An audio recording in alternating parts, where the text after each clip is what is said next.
स्वामी, ये तो पार्वती ने सचमुच चमत्कार कर दिया। हाँ महारानी, और क्यों ना हो। पुत्री पार्वती तो हमारे लिए भगवान शिव का ही वरदान है। हाँ महाराज, वो सचमुच उन्हीं का वरदान है।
माताश्री, आग। आग? कहाँ है आग? मैंने आग देखी, वो आग। नहीं पुत्री, तुमने कोई स्वप्न देखा होगा। माताश्री, मुझे भय लग रहा है। नहीं, भय की क्या बात है, मैं तुम्हारे साथ हूँ ना। महारानी, महारानी, क्या हुआ? पार्वती क्यों चिल्लाई?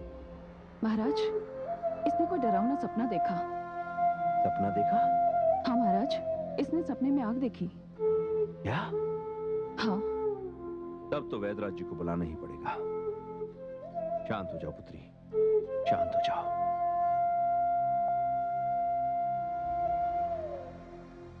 वैदराज जी, हम अपनी पुत्री पार्वती को लेकर बहुत चिंतित हैं। हाँ वैदराज जी। नहीं महाराज, चिंता की कोई बात नहीं है। पुत्री पार्वती बिल्कुल स्वस्थ है। स्वप्न देखकर डर जाना तो साधारण सी बात है। वैसे उसे कोई रोग नहीं है।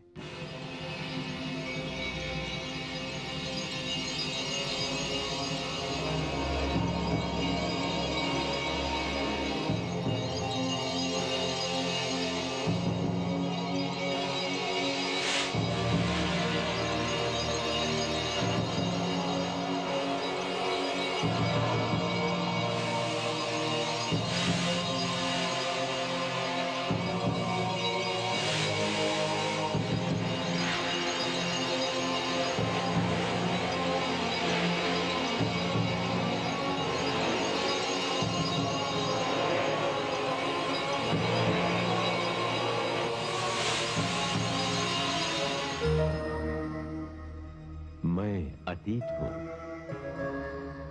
वैद्यराज ने पर्वतराज को बताया कि पार्वती को कोई रोग नहीं। ये वैद्यराज की भूल थी। वो रोग था एक ऐसा रोग जिसने वर्षों तक पार्वती का पीछा नहीं छोड़ा, और इन्हीं स्थितियों में पार्वती बड़ी हो गई।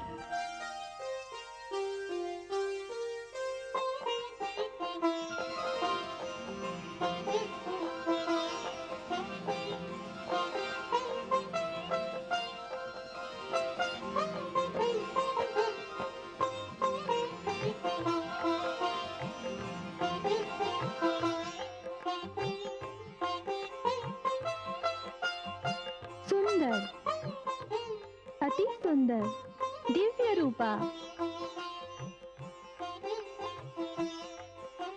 इतनी सुंदर दिख रही हूँ, कहीं हमारी नजर न लग जाए।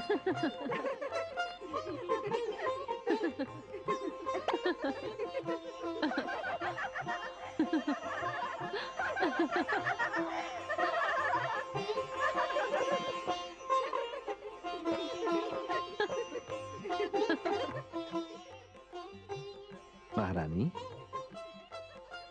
स्वामी, आपको स्मरण होगा जब हम कैलाश गए थे तो हमने भगवान शंकर से ये वरदान मांगा था कि सती जैसी कन्या मेरी कोख से जन्म ले। और उन्होंने कहा था, सती जैसी ही क्यों, सती स्वयं आपकी कोख से जन्म लेगी। आपने सत्य कहा महारानी। भगवान शिव का कथन सत्य हुआ। आज हम धन्य हो गए महारानी, हम धन्य हो गए। साक्षात सती ने ही हमारे घर में जन्म लिया है। साक्षात सती ने।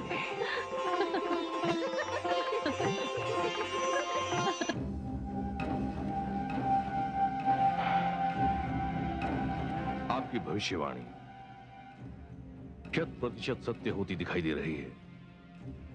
वो हिमाचल पुत्री जो मेरा काल बनेगी अब युवा हो गई है। मैंने बहुत प्रयास किया उसे समाप्त करने का, किंतु वो बार बार बच गई। ज्योतिषी महाराज, उसका जीवित रहना मेरी मृत्यु है। मैं उसे जीवित नहीं छोड़ सकता। आप ही मुझे कोई उपाय बताइए। असुर सम्राट, मैं एक ज्योतिषी हूँ। भविष्यवाणी तो मैं कर सकता हूँ, किंतु किसी कन्या को समाप्त करने का उपाय नहीं बता सकता। आप स्वयं एक महान वीर हैं। आपके प्रताप से मानव तो क्या, देवी देवता तक भयभीत है। क्या आप एक साधारण सी कन्या को समाप्त करने का उपाय नहीं सोच सकते?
क्या हुआ पार्वती, क्या हुआ?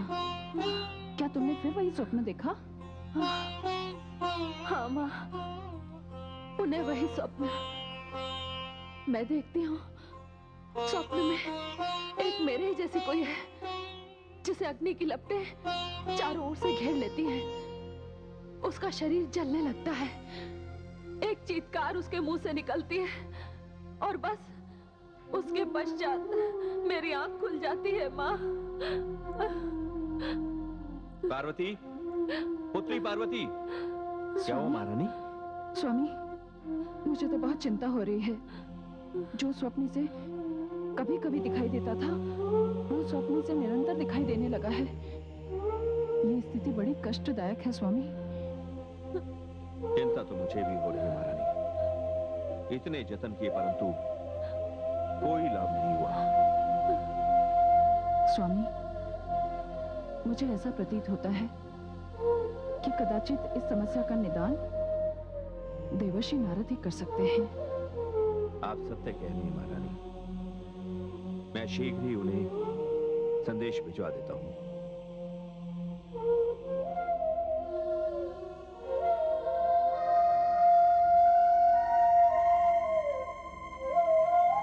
शांत हो जा पुत्री, शांत हो जा। देवर्षि, हम सभी ने उस भाग्यशाली कन्या के दर्शन किए थे और अब तो हिमाचल पुत्री बड़ी हो गई होगी। हाँ देवराज, पर्वतराज से मेरी बहुत दिनों से भेंट नहीं हुई है और न ही उनकी कन्या के दर्शन हुए हैं। किंतु क्या बात है देवराज, जब से मैं यहाँ आया हूँ आपको बड़ा अनमना सा देख रहा हूँ। ऐसा प्रतीत हो रहा है जैसे कोई गहरी चिंता आपके मन को मथ रही है। आप सत्य कह रहे हैं देवर्षि। जब से ब्रह्मदेव ने तारकासुर को यह वरदान दिया है कि उसका वध भगवान भोलेनाथ का पुत्र करेगा, तब से यह असुर बड़ा उद्दंड हो गया है। और क्यों ना हो देवर्षि, भगवान भोलेनाथ ने तो समाधि ले ली है और तारकासुर यह सोच रहा है कि भगवान भोलेनाथ का विवाह कभी नहीं होगा और उसे मारने वाला भी अब कभी जन्म नहीं लेगा। उसे अपनी मृत्यु का भय ही नहीं रहा देवर्षि। देवराज, देवराज क्षमा करें। देवर्षि नारद से मिलने के लिए महाराज हिमाचल का दूत आया है, जो देवर्षि नारद के आश्रम से यहाँ पहुंचा है। आप उन्हें आदर सहित यहाँ लेकर आइए। जो आज्ञा देवराज। नारायण नारायण। देखिए देवराज, अभी अभी उन्हीं की चर्चा तो हो रही थी।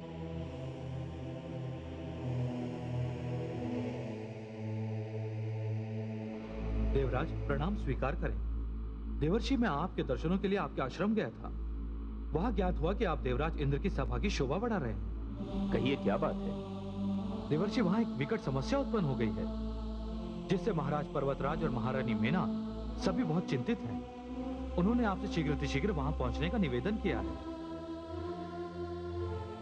नारायण नारायण।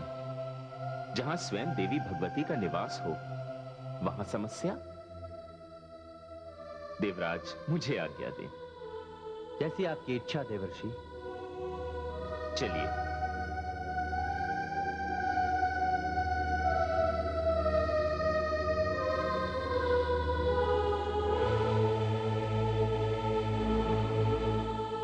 देवराज, देवराज अनर्थ हो गया।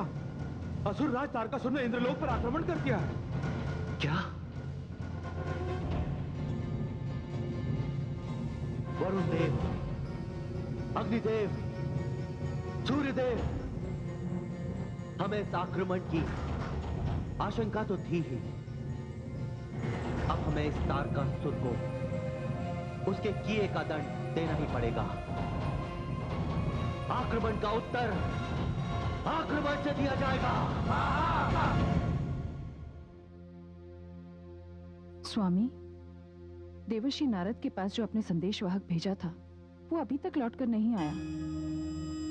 नारायण नारायण। प्रणाम देवर्षि। प्रणाम देवर्षि। आयुष्मान भव, आयुष्मति भव। मैं आप ही की प्रतीक्षा कर रहा था देवर्षि। क्या बात है पर्वतराज? देवर्षि, मेरी पुत्री पार्वती की रक्षा कीजिए। पर हुआ क्या है? बाल्यकाल से ही मेरी पुत्री पार्वती के साथ कैसी कैसी घटनाएं घट रही हैं। देवर्षि, वो बाल्यकाल से ही एक स्वप्न देखती है। कैसा स्वप्न? देवर्षि, वो स्वप्न में अग्नि देखती है। अग्नि? हाँ देवर्षि, वो देखती है अग्नि का बवंडर। फिर उसके जैसी कन्या उसमें डूब जाती है और अग्नि उसे जलाने लगती है। तभी उसकी आंख खुल जाती है और वो चिल्लाकर उठ जाती है। नारायण नारायण। मैं समझ गया पर्वतराज। मैं पुत्री पार्वती के स्वप्न का रहस्य समझ गया। हे देवर्षि नारद, पुत्री पार्वती का यह अशुभ स्वप्न किस बात की ओर संकेत करता है? मेरी पुत्री को इस समस्या से मुक्ति दिलाइए देवर्षि। हे देवी, आप जिसे समस्या समझ रही हैं, वह समस्या नहीं है। क्या? और यह स्वप्न भी अशुभ नहीं है पर्वतराज। अर्थात ये स्वप्न तो पुत्री पार्वती के इस जन्म को पूर्व जन्म से जोड़ने वाली एक महत्वपूर्ण कड़ी है।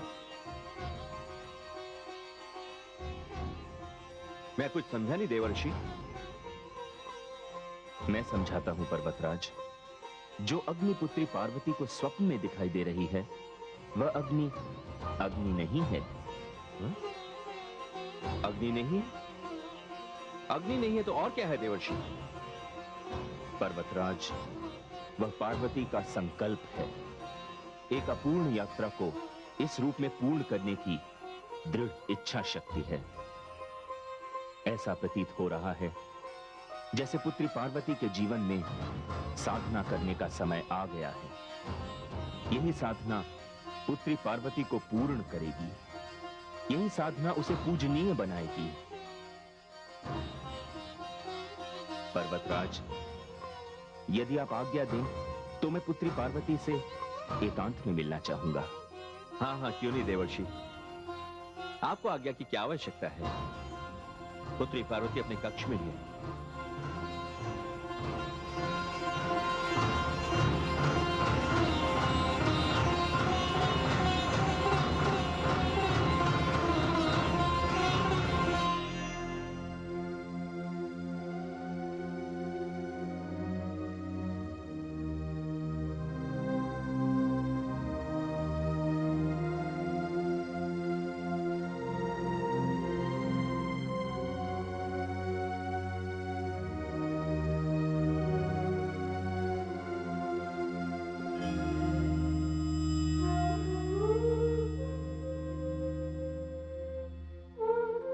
नारायण नारायण।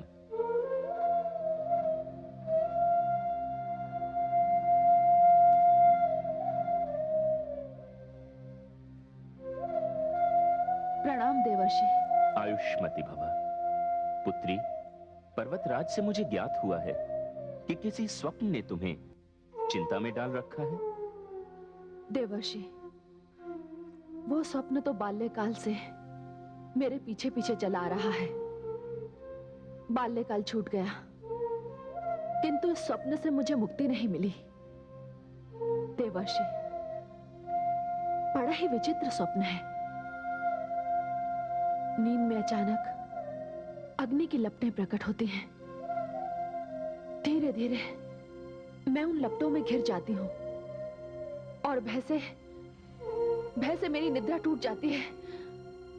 समस्या वह स्वप्न नहीं है पुत्री। समस्या है उस स्वप्न का अधूरा देखा जाना। तुम्हें वह स्वप्न अपूर्ण दिखाई देता है। तुम्हारी निद्रा टूट जाने के कारण उस स्वप्न का महत्वपूर्ण भाग शेष रह जाता है। मैं आपका तात्पर्य नहीं समझी देवर्षि। मैं समझाता हूं, उधर चलो।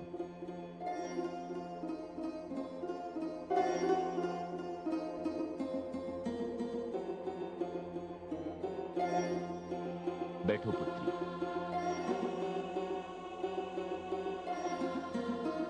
अब अपनी आंखें मूंद लो और उस दृश्य की कल्पना करो जो तुम स्वप्न में देखती हो।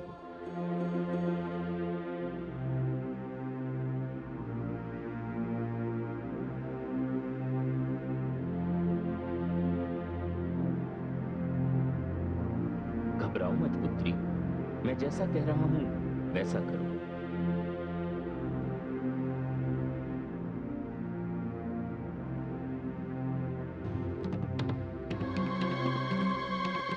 पुत्री, अब अपने मस्तिष्क को उसी घटना पर केंद्रित करो। अपने ध्यान में उसी घटना को लाओ।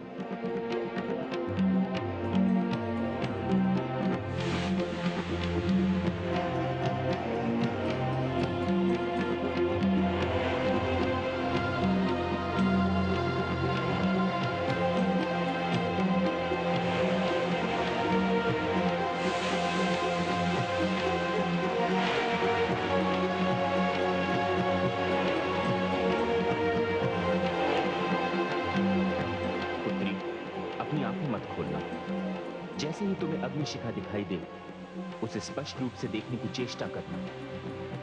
पुत्री, क्या तुम्हें अग्निशिखा के पीछे कोई आकृति दिखाई दे रही है?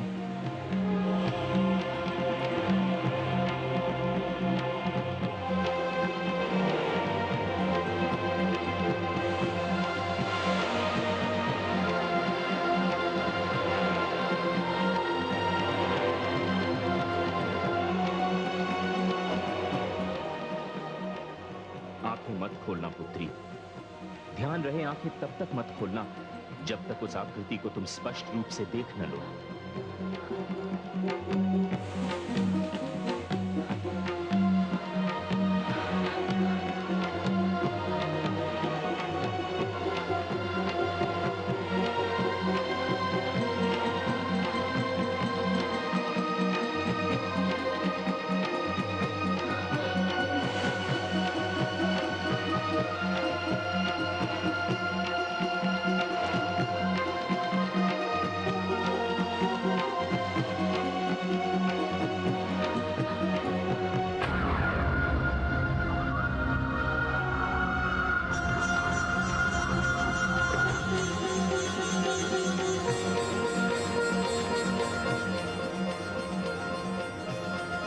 हाँ देवर्षि, ये तो मेरा आराध्य है,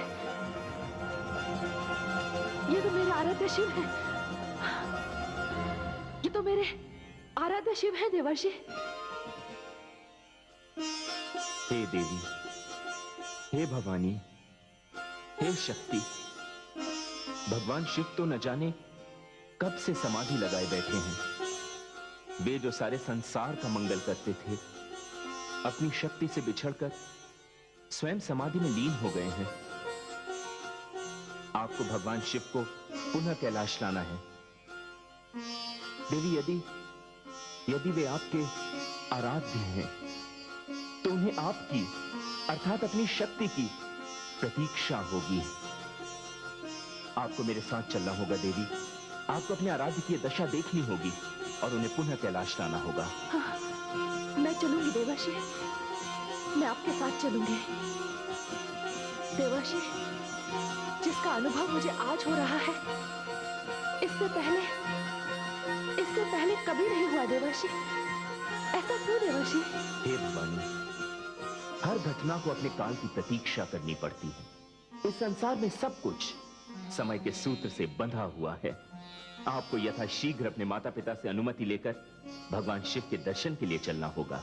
हमारी अनुमति की क्या आवश्यकता है देवर्षि? भगवान शिव हमारे भी आराध्य देव हैं। जब से देवी सती ने आत्म उत्सर्ग किया है, वे समाधि से बाहर नहीं आए हैं। यदि पुत्री पार्वती के प्रयास से उनकी समाधि भंग होती है, तो ये हम सबके लिए बड़े ही सौभाग्य की बात होगी। नारायण नारायण, आप धन्य हैं पर्वतराज। आपकी धरोहर समझकर मैं पुत्री पार्वती को भगवान शिव के समाधि गृह में ले जाता हूं। जैसी आपकी इच्छा देवर्षि।